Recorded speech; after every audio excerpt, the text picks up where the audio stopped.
حسب موقع شیئر کریں گے. ہاں ایسی چیز شیئر کرنے سے پرہیز کیجیے جو ڈائریکٹ دوسرے پہ چوٹ پڑتی ہو. بعض اوقات ایسا ہوتا ہے کہ ہمیں کسی سے کوئی شکایت ہوتی ہے اور دوسرا شخص کوئی بہت ہی غلط کام کر رہا ہوتا ہے. اب جب ہم کتاب پڑھ رہے ہوتے ہیں یا سن رہے ہوتے ہیں تو ہم سوچتے ہیں واہ یہ بات تو فلاں کو سنانے کی ہے، فلاں ایسا ہے. اس وقت ہم اپنا جائزہ لینے کے بجائے اوروں کی طرف دھیان کر لیتے ہیں کہ جناب فلاں ایسا ہے اور فلاں ویسا ہے، اس کو تو میں یہ ضرور سنا کے چھوڑوں گی اور اس کے ذریعے اس کی اصلاح کروں گی. ایسی چیز اگر ہماری نیت ہوگی کہ کسی کو لیٹ ڈاؤن کرنا ہے یا اس کو چوٹ لگانی ہے تو پھر ہماری تبلیغ کا کوئی اثر نہیں ہوگا. اگر آپ وہ بات کریں کہ جس سے آپ کو فائدہ پہنچا ہو، جتنی زیادہ آپ کی بات میں خوبصورتی ہوگی، اخلاص ہوگا، ہمدردی ہوگی اور کسی قسم کی کوئی نیگیٹیوٹی نہیں ہوگی یا کسی کے خلاف کوئی بری فیلنگ نہیں ہوگی، تو اس سے کیا ہوگا کہ انشاءاللہ تعالی آپ بہتر طور پر دوسرے کو بات سکھا سکیں گے، پہنچا سکیں گے. یعنی ایمان کے 70 سے زیادہ شعبے ہیں.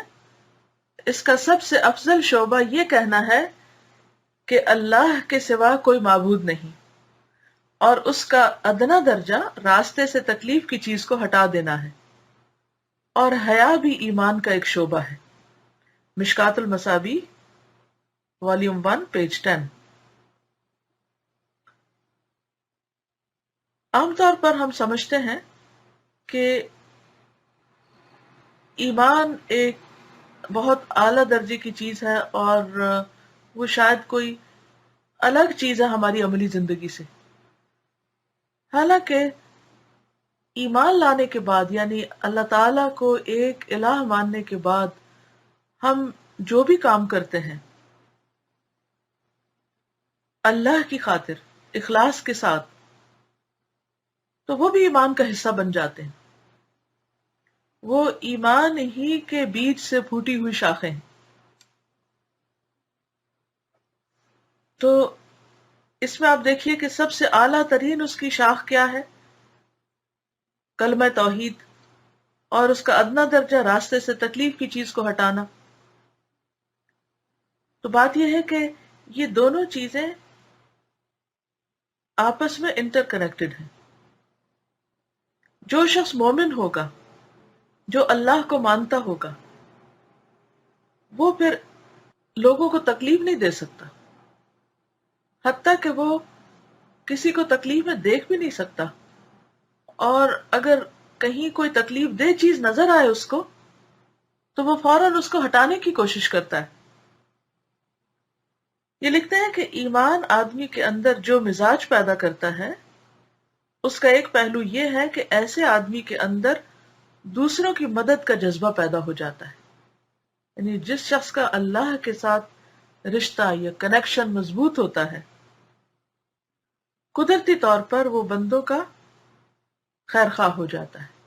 وہ اللہ کی مخلوق سے بھی محبت کرنے لگتا ہے کیونکہ وہ اس کے رب کی مخلوق ہے. اس کے خالق نے ہی ان کو بھی پیدا کیا ہے.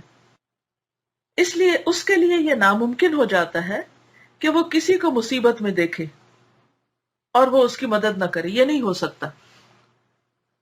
یہاں تک کہ اگر وہ راستہ میں کوئی پتھر یا کانٹے جیسی چیز دیکھتا ہے تو راستہ سے ہٹائے بغیر اس کو چین نہیں آتا، کیونکہ ایسی حالت میں یہ اندیشہ ہوتا ہے کہ کوئی شخص اس راستے سے گزرے اور اس کو تکلیف پہنچ جائے.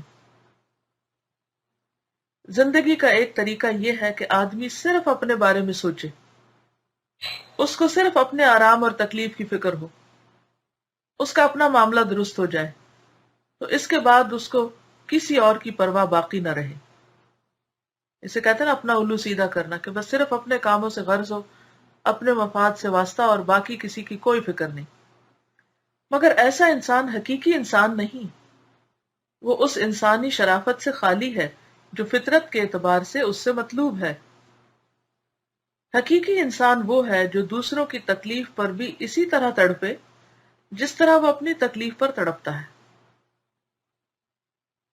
وہ دوسروں کی مصیبت کو دور کرنے کے لیے بھی اسی طرح آمادہ رہتا ہو جس طرح وہ اپنی مصیبت کو دور کرنے کے لیے سرگرم ہو جاتا ہے. وہ دوسروں کے معاملے کو اپنا معاملہ سمجھے. وہ دوسروں کو خوش دیکھ کر خوش ہوتا ہو، یعنی کہ وہ جلنے کوڑنے لگے. اور وہ دوسروں کو تکلیف میں دیکھ کر درد مند ہو جائے۔ انسان اور پتھر میں جو چیز فرق کرتی ہے وہ حساسیت ہے، سینسٹیوٹی، سینسٹیو ہونا۔ لیکن ہم سب جب یہ لفظ استعمال کرتے ہیں تو صرف اپنے لیے کرتے ہیں۔ اکثر لوگ کہتے ہیں اصل بات یہ ہے کہ میں بہت سینسٹیو ہوں۔ اصل سینسٹیو ہونا یہ کہ آپ دوسروں کے لیے سینسٹیو ہو جائیں۔ جب تک آپ دوسروں کے لیے سینسٹیو نہیں ہوتے تو آپ کا سینسٹیو ہونا جو ہے وہ کوئی زیادہ فائدہ مند نہیں ہے۔ پتھر بے حس ہوتا ہے اور انسان حساس۔ انسان اگر حساسیت کھو دے تو اس میں اور پتھر میں کوئی فرق باقی نہیں رہے گا۔ بلکہ آپ دیکھیے کہ قرآن پاک میں اللہ تعالیٰ فرماتے ہیں سورۃ البقرہ میں ہی پتھروں کے بارے میں۔ آپ سب نے پڑھ لی الحمدللہ سورۃ البقرہ، اور آپ کو وہ مثال بھی یاد آ رہی ہوگی کہ جو میں اس وقت کوٹ کرنے جا رہی ہوں۔ بنی اسرائیل کو جب اللہ تعالیٰ نے مختلف طرح کے انعامات دیے اور طرح طرح کی نشانیاں دکھائیں، معجزات دکھائے اور ہر اعتبار سے ان کا خیال رکھا، لیکن پھر بھی وہ مانے نہیں، تو اللہ تعالیٰ فرماتے ہیں ثم قست قلوبکم من بعد ذلک فہی کالحجارۃ او اشد قسوہ۔ ثم قست قلوبکم، پھر سخت ہو گئے تمہارے دل، من بعد ذلک، اس کے بعد، یعنی یہ ساری نشانیاں دیکھنے کے بعد۔ کیسے سخت، کیسے سنگ دل، کیسے بے حس؟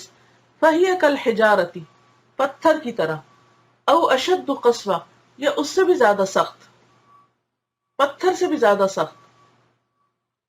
کیونکہ وَإِنَّ مِنَ الْحِجَارَةِ، بے شک پتھروں میں سے بعض ایسے ہوتے ہیں، لَمَا يَتَفَجَّرُ، البتہ پھوٹ نکلتی ہیں، منہ الانہار، اس سے نہریں، یعنی پتھروں سے دریا نکل پڑتے ہیں، چشمے بہہ جاتے ہیں۔ وَإِنَّ مِنْهَا لَمَا يَشَّقَّقُ، اور ان میں سے کچھ ایسے ہیں جو شق ہو جاتے ہیں، پھٹ جاتے ہیں، فَيَخْرُجُ مِنْهُ الْمَاءُ، تو ان سے پانی نکلنے لگتا ہے۔ وَإِنَّ مِنْهَا لَمَا يَهْبِطُ مِنْ خَشْيَةِ اللَّهِ، اور بعض ایسے ہیں جو اللہ کے ڈر سے گر پڑتے ہیں، خشوع و خضوع اختیار کر لیتے ہیں۔ یعنی پتھروں کے اندر بھی اللہ نے اتنی خیر رکھی ہے کہ وہ بھی انسانوں کے فائدے کے ہیں، اور اتنے سالڈ اور مضبوط ہونے کے باوجود ٹوٹ جاتے ہیں، گر پڑتے ہیں، اور جب وہ پھٹتے ہیں تو ان کے اندر سے بے شمار خیر نکلتی ہے۔ تو بات یہ ہے کہ اگر کوئی انسان انسانیت کے درجے سے گرتا ہے تو پھر وہ جانور تو کیا، پتھروں سے بھی بدتر ہو جاتا ہے۔ پتھروں کے اندر بھی خیر ہے، پھر اس انسان کے اندر کوئی خیر نہیں رہتی۔ تو ہم سب کے لیے یہ بے حد ضروری ہے کہ ہم اپنا اپنا جائزہ لیں اور اپنے قریب ترین سے شروع کریں۔ آپ دیکھیے کہ آپ کے قریب ترین کون رہتا ہے اور اس کے ساتھ آپ کا معاملہ کیا ہے۔ مثلاً اپنے شوہر کے ساتھ آپ کا رویہ کیا ہے، اس کی پریشانی، اس کے دکھ، درد اور تکلیف پر آپ کا حال کیا ہوتا ہے۔ پھر اسی طرح بہن بھائی ہیں، بچے ہیں، آپ کے بچوں کی محبت تو خیر اللہ نے قدرتی طور پر رکھی ہے، لیکن پھر نیبرز ہیں اور باقی انسان ہیں۔ کچھ چیزیں تو فطری طور پر ہمارے اندر ہیں، یہ جذبات اور یہ سب اللہ نے ہمارے اندر رکھ دیے ہیں، وہ تو ہیں ہی، لیکن بات یہ ہے کہ ہم ان لوگوں کے بارے میں کیا احساس رکھتے ہیں جن سے ہمارا کوئی رشتہ نہیں، نہ خون کا، نہ دین کا، نہ ایمان کا، ان کے بارے میں ہم کتنا تڑپتے ہیں۔ مثال کے طور پر آپ دیکھیے کہ جب کسی نان مسلم کے ساتھ آپ کا واسطہ پیش آتا ہے تو اس کے لیے آپ کا دل کتنا دکھتا ہے، کسی نہ کسی طرح، کیونکہ ہم ایسے ممالک میں رہتے ہیں کہ جہاں روزانہ ہمارا واسطہ کسی نہ کسی ایسے شخص سے ضرور ہوتا ہے۔ اس کو دیکھ کر اور اس کی آخرت کے بارے میں سوچ کر ہمارے دل پہ کیا بیتتی ہے۔ اگر ہمارا کسی سے معاملہ نہ بھی ہو تو راستے گزرتے ہوئے، کہیں دور کسی کو جاتے ہوئے، اپنی بالکنی سے دیکھتے ہوئے، اپنی کھڑکی سے باہر دیکھتے ہوئے بے شمار اللہ کی مخلوق پر ہماری نظر پڑتی، جن کو نہ اللہ کی پہچان ہے، نہ قرآن کا پتہ ہے، نہ دین کی سمجھ ہے، نہ کسی اور چیز کے بارے میں، نہ اپنی عاقبت، نہ آخرت، نہ انجام، سب سے غافل ہیں وہ۔ ان کے بارے میں ہمارا دل کتنا تڑپتا ہے۔ نبی صلی اللہ علیہ وسلم کا ان کے بارے میں کیا حال تھا، کہ لعلک باخع نفسک علی آثارہم ان لم یؤمنوا بہذا الحدیث اسفا، کہ غم کر کر کے لگتا ہے آپ اپنے آپ کو ہلاک کر ڈالیں گے اگر وہ اس بات پر ایمان نہ لائیں۔ امت مسلمہ ہونے کے اعتبار سے ہماری ذمہ داری بنتی ہے یہ کہ ہم ایسے تمام لوگوں کے لیے دکھی ہوں، ان کی فکر کریں، اس کے لیے پلاننگ کریں، سوچیں اور انہیں اس آگ سے بچائیں۔ رات میں سوچ رہی تھی، تھوڑا سا موسم تبدیل ہوا تو بہت گرمی سی لگ رہی تھی اور عجیب سی گھبراہٹ ہو رہی تھی، تو نیند نہیں آ رہی تھی، تو میں سوچ رہی تھی کہ صرف ایک دن ٹیمپریچر تھوڑا سا زیادہ ہوا ہے اور میری یہ کیفیت ہے، تو کہاں یہ کہ جہنم اور جہنم کے شعلے اور آگ اگر مجھے اپنے لیے پسند نہیں تو دوسروں کے لیے میں کیسے بے فکر ہو سکتی؟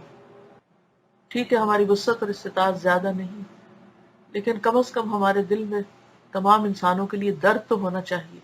وہ انسان انسان ہی کیا کہ جو اپنے ہی جیسے دوسرے انسانوں کے لیے کسی قسم کی بھی تکلیف محسوس نہ کرے، ہاں وہ ان کی دنیاوی تکلیف ہو یا آخرت کی۔ بہت سے لوگوں کی دنیاوی تکلیفوں پر پھر پسیج جاتے ہیں۔ مثال کے طور پر اگر کوئی بھوکا ہے تو کھانا کھلا دیں گے، کسی کے پاس لباس نہیں تو کپڑے کا فکر کریں گے، کسی کے پاس گھر نہیں تو مل جل کے اس کا کوئی چھت کا انتظام کریں گے، کسی کی شادی نہیں ہوئی تو اس موقع پر وہ کچھ سامان اکٹھا کر لیں گے، شادی کرا دیں گے۔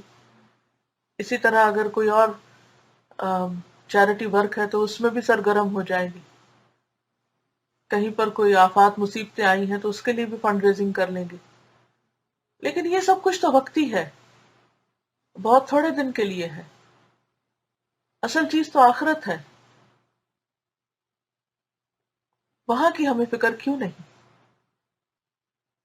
جو لوگ لوگوں کی دنیا کے لیے کچھ کام کرتے ہیں وہ اتنا پراؤڈ فیل کرتے ہیں، ہم نے اتنے ملین فنڈ ریزنگ کی ہے اور اتنا کام کیا اور افریقہ میں اتنا کام کیا اور فلاں ملکوں میں اتنا کام کیا، لیکن یہ سب تو اس ٹیمپریری اور عارضی دنیا کے فائدوں کے لیے ہے۔ میں نہیں کہتی کہ وہ نہیں کرنا چاہیے، وہ بھی کرنا چاہیے، وہ بھی انسانیت کا تقاضا ہے، لیکن اصل بات یہ ہے کہ ہم نے لوگوں کی آخرت کے لیے کیا سوچا ہے، اس کے لیے ہمارے دل میں کتنا درد اور دکھ ہے، اس کے لیے ہم کتنے حساس ہیں۔ ہم سب کو فکر کرنے کی ضرورت ہے، یہی انسانیت کا تقاضا ہے۔ اللہ تعالی ہمیں عمل کی توفیق عطا فرمائے۔ وآخر دعوانا ان الحمد للہ رب العالمین۔ سبحانک اللہم وبحمدک، نشہد ان لا الہ الا انت، نستغفرک ونتوب الیک۔ السلام علیکم ورحمۃ اللہ وبرکاتہ۔